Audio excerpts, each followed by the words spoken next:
Hey everyone, it's Sleepy Reader, aka Damien. This is my comic book thoughts video. I'm gonna count down the 12 comics, brand new comics that I got on July 20th, last Wednesday, and give you my random thoughts about them as I rank them very super subjectively based on my enjoyment of them as I read them. Judging comics by single issues, it struck me this week, is kind of a funny thing. If you wanted to seriously review comics, you should review them in arcs or trades or series even. But that's not what I'm doing here, because I buy them weekly and I like to have a little diary of my thoughts about them. It's apparently about 96 degrees here in Portland, Oregon. Very hot, but it's going to get even hotter later in the week. And if I stay very still here in the shade under this canopy, I should be okay. George may want to know what I'm drinking, so there we go. The matcha green tea, iced tea drink from Trader Joe's. I find it very satisfying. 0 calories. So, yeah, let's see. There was some things that kind of were further down than I would have expected, but I was expecting not to love Where the Starships Go to Die. After issue 1, I meant to take this off my pull. I guess the story's a little more coherent this time around than the first issue.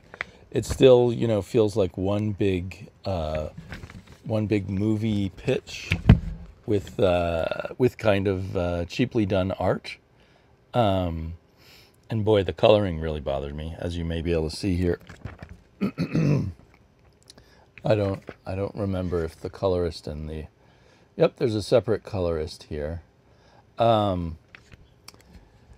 it did occur to me while reading it that this could make a pretty fun movie if the scriptwriter improves on the script of the comic book. And like I said, it feels like a movie pitch.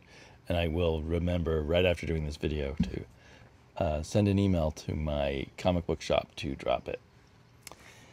I didn't have super high expectations for Defenders Beyond, because it's by the same team who did a recent Defenders miniseries.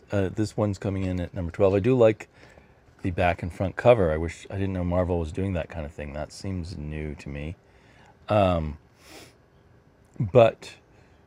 the highlight of, the Defenders Beyond the previous Defenders miniseries, I think it was 5 issues by the same creative team, seemed very exciting, and then it kind of fizzled for me at the end, sort of weighed down too much by the cosmicness of its ideas.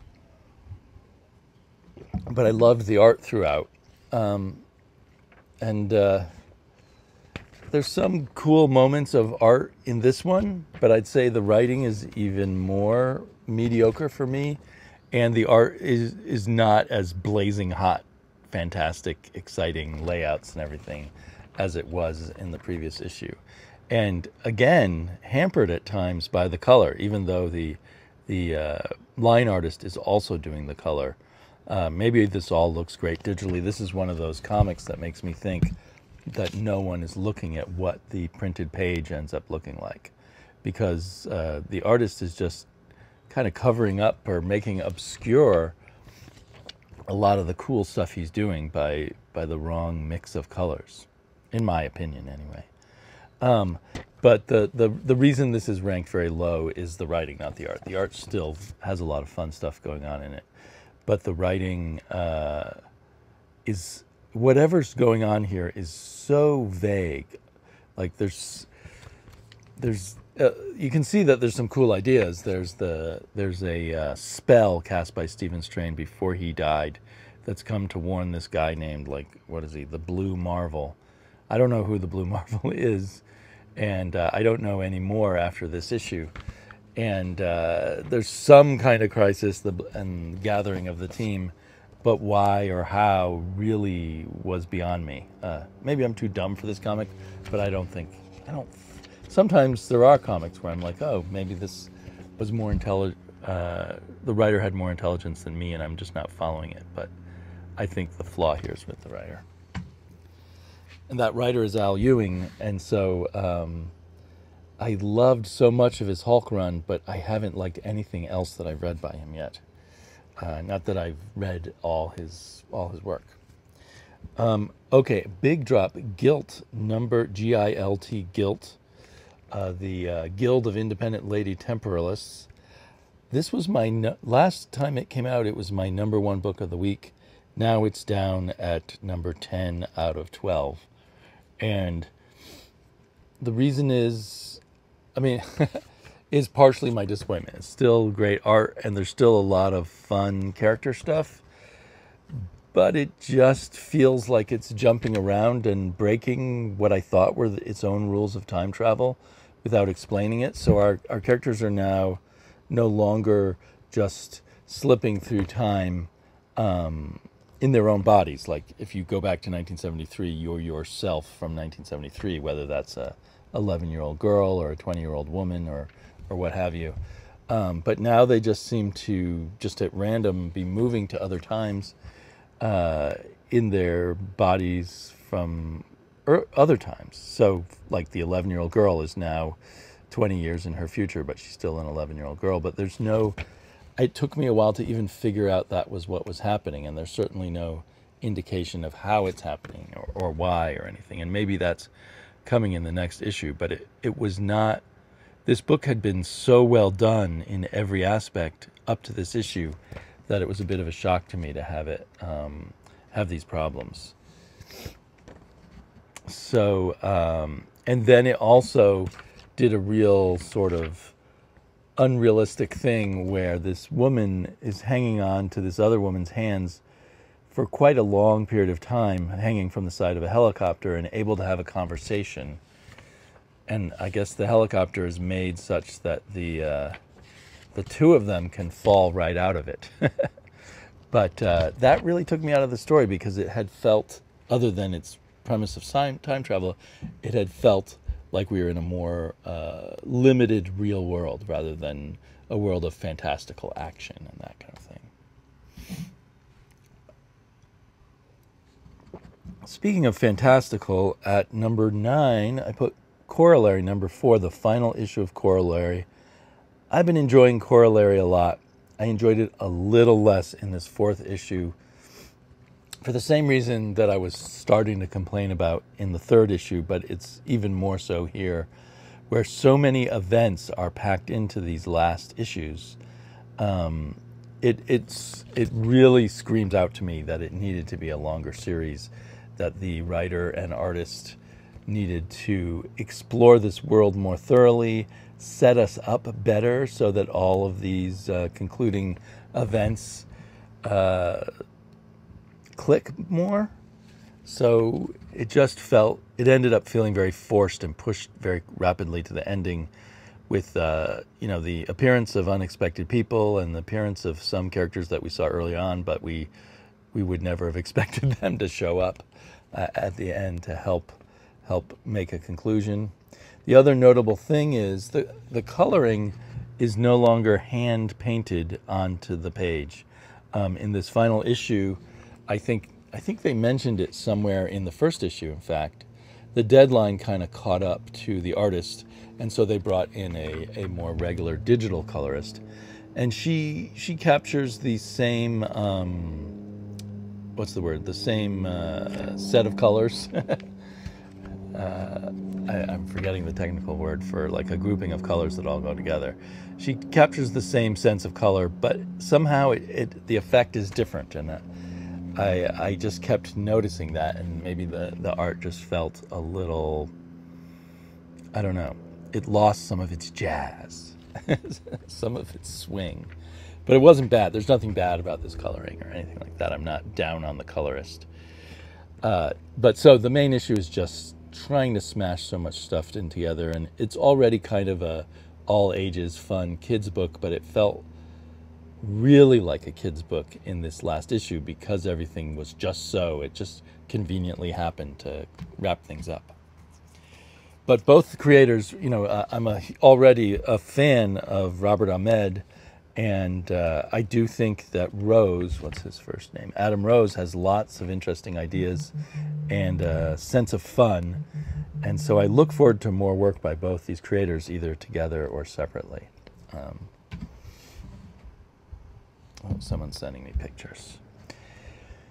Okay, Seven Sons I put in at number 8. This is art by the fantastic artist Jay Lee and his colorist June Chung, which I may or may not have been right about saying that she was his wife. That might be another artist who always has his wife color him.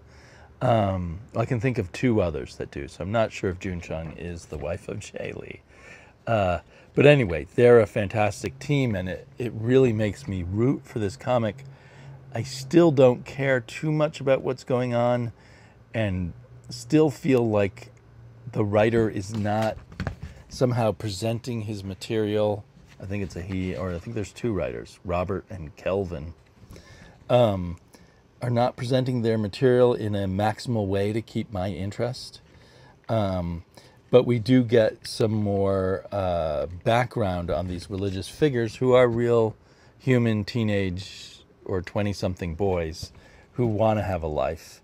And I guess there are 3 of them left. I had, in the first issue, I had the impression that there was just 1 left alive.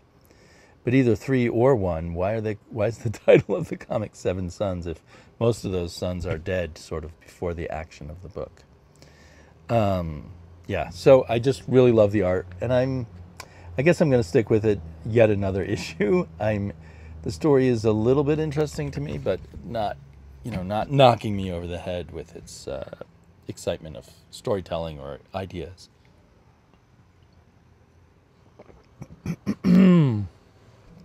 Kind of similar. I mean, totally not the same at all, but kind of similar in terms of my reaction. I'm starting to sweat from the 96 degrees out here.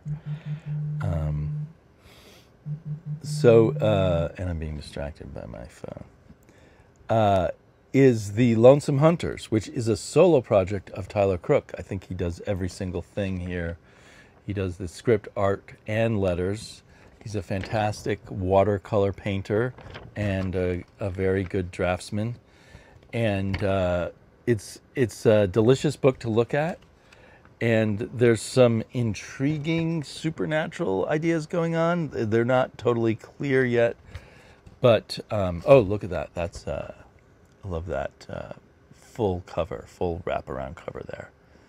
But I'm definitely enjoying it more for the art. And I wish the storytelling did a little more to make me care about what was going on. We have this kind of pitiful old guy who has a magic sword. And I think he was brought up by a cult or something I can't remember now. And this young girl who has a magic coin. And someone's after them. It involves crows and magic, of course, but we don't know a whole lot more. So I put that in at number 7. Because at least it's wisely keeping the story simple, or so it seems. So we're not overwhelmed, at least like maybe Corollary or Seven Sons, trying to figure out the whole world and not having enough information. Talking about keeping it simple, we got Silver Coin, number 12. No connection at all to the previous issue except for the appearance of a silver coin, because we've gone back in time now to World War II. A disturbing and magnificently drawn and colored by Michael Walsh. I think he does his own colors. No, sorry. Oh, Tony Marie Griffin and Michael Walsh do the colors. But they do a fantastic job of capturing the sense of a cold, kind of brutal winter in the middle of a brutal part of World War II. And someone gets, an American soldier gets a coin from a dying German soldier, and horrible things ensue. I don't want to give it away. That it's kind of a quickie little story with a twist that I did not see coming, but I think other people might see coming, or someone told me on Twitter they saw the twist coming. And it's not like an unfamiliar twist for a horror reader. But I enjoyed it. I had wished after the last issue that kind of implied there was a guy going around purposefully in the James Tinian scripted story, purposefully giving people the coin and to see what mayhem will happen, and that there's no connection to that here. But I didn't. I faintly hoped that that would happen, but I didn't expect it. I was so happy when a new Ice Cream Man came out, and I'm putting it at number 5. Back in the good old days, Ice Cream Man would always come out at number 1. This one is a perfectly good story. It definitely feels like it's treading some similar paths that that other Ice Cream Man issues have tread, and it's a little gentler than your average Ice Cream Man story. But it definitely makes makes you feel sad about life and possibly your own life or not. You do worry about how is the reason this comic coming out so infrequently because the author is really, really depressed. Hopefully I laugh, but I don't mean to laugh at depression, and I hope I'm wrong about it. There are a few bizarre events that this one is very tame and seemingly not supernatural at all, but there are bizarre events like this clown in the emergency room, or our heroine noticing someone who has has jumped out the window at work, which I think are callbacks to other Ice Cream Man stories, and also make me question what was really going on, like in the story of the guy who jumped off the building. Because at least in his perception, the whole building was under attack by bizarre events, but that's not the perception of the woman in here. Anyway, it's a cool comic, very good. Just didn't quite have as much of a biting edge as some, or imagination as some Ice Cream Man comics did. I think from a certain point of view, it could be viewed as kind of a beautiful little story. They actually refer to it as a sort of poem on the cover. I didn't get the feeling that it was a sort of poem, but whatever. So surprisingly, higher than some of those comics is a Black Adam comic from DC Comics, issue number 2 of 12, written by Christopher Priest, and I'm really enjoying the writing so far. Art by Rafa Sandoval, and the art's very good. And there's certain question marks on exactly what's going on. Christopher Priest can be a little mysterious in the way he sets up stories, but he feels under control. And I have some guesses for explaining the little bits that I didn't understand, which I assume will come clear later. I don't want to... I did spoil when I was on Terrence's channel with Terrence and Rasa one of the major reveals of what happens in here. This is kind of a first appearance issue, but I found the first appearance of this new character related to Black Adam to be very interesting.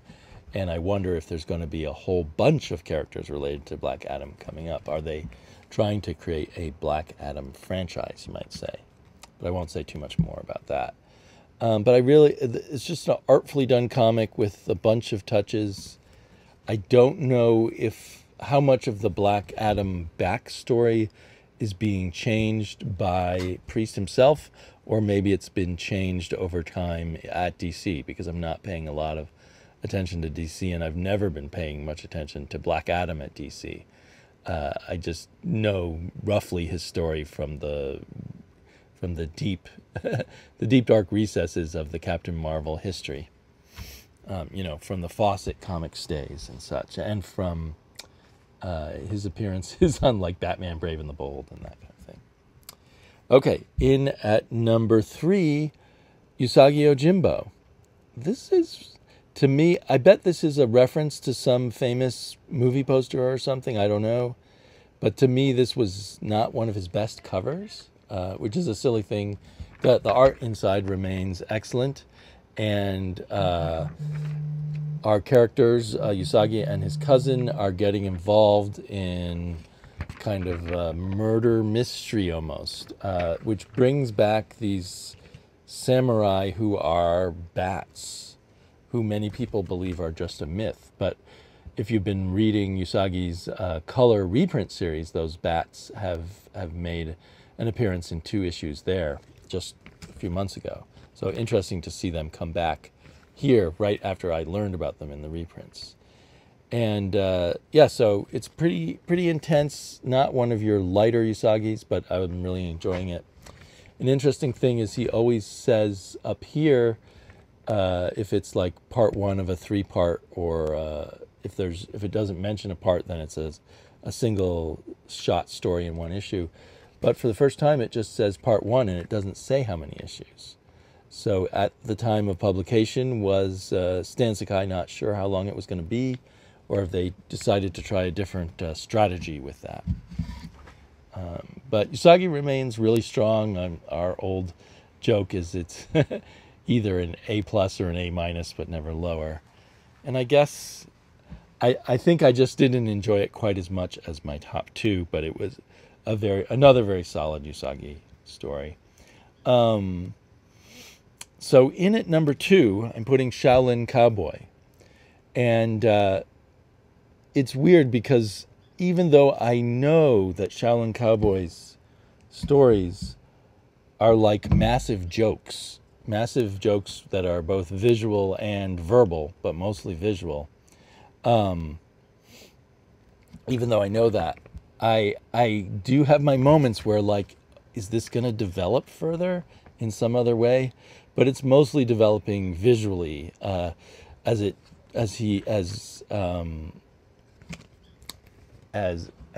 Jeff Darrow one-ups himself with craziness every few pages. This time with the villain becoming the scrotal sack of a giant monster. So my other big takeaway is the color continues to improve. Like, I had some problems with the first issue of the color being a bit too muddy, but now, even though it's, you know, focused on these browns and yellows, everything is very clear and easy to make out. So I wonder if Dave Stewart is looking at the print versions and adjusting them as he goes along, or if that's just chance that it's working out better now for me on the print page. But anyway, thoroughly fun, just exactly what you'd expect if you've already read the other issues. So no movement forward in anything, but a continuation of the excellence that you would expect. A fun little thingamabob on the back where the Shaolin Cowboy is at the working for a hedge fund, which really didn't exist back then, I don't think. There might have been other kinds of investment groups. But anyway, I don't recall if previous issues of this series have this on the back. I remember other Shaolin Cowboy series having little snapshots of different parts of the cowboy's life on the back, always tongue-in-cheek. And my number 1 is Fables, number 153. Now that, you know, I started out without having read all of the Fables, so now I feel like I'm in the groove of it, and the story's really captivating me. It is very fairy tale-like in a very good way. I love the art and color. I believe it's Lee Lowridge on the color, Buckingham on the art. There's tastes of, I don't know, Kirby and P. Craig Russell and a bunch of other, I mean, it evokes feelings of art from the past, but in its own way, maybe a little bit of Steve Rude in the mix too. But Buckingham is an excellent artist. It's kind of a fun layout thing he does here. I don't know if that means he has to draw less panels, but I enjoy that, and I'll flip back through and look when this trim on the side has changed and what it might mean for the story. So developing very nicely. Was this going to be 10 issues, their return to Fables? Anyway, it's delicious, and I want it to last as long as it can. The painted cover is fine, but I like the art on the inside better. So sometimes I question this whole idea of having a special artist do the covers. Although that was part of the tradition of Vertigo comics that Fables came out of. It's now listed as Black Label. So far, at least in these 3 issues, I don't see anything adult about it. I'd be perfectly happy to hand this over to my 13-year-old daughter. Okay, I'm kind of melting here. My machismo of just sitting outside in the shade is fading. So I think I'm going to edit in a few clips, maybe from Powell's books. And I will see you all in the next video. Bye-bye.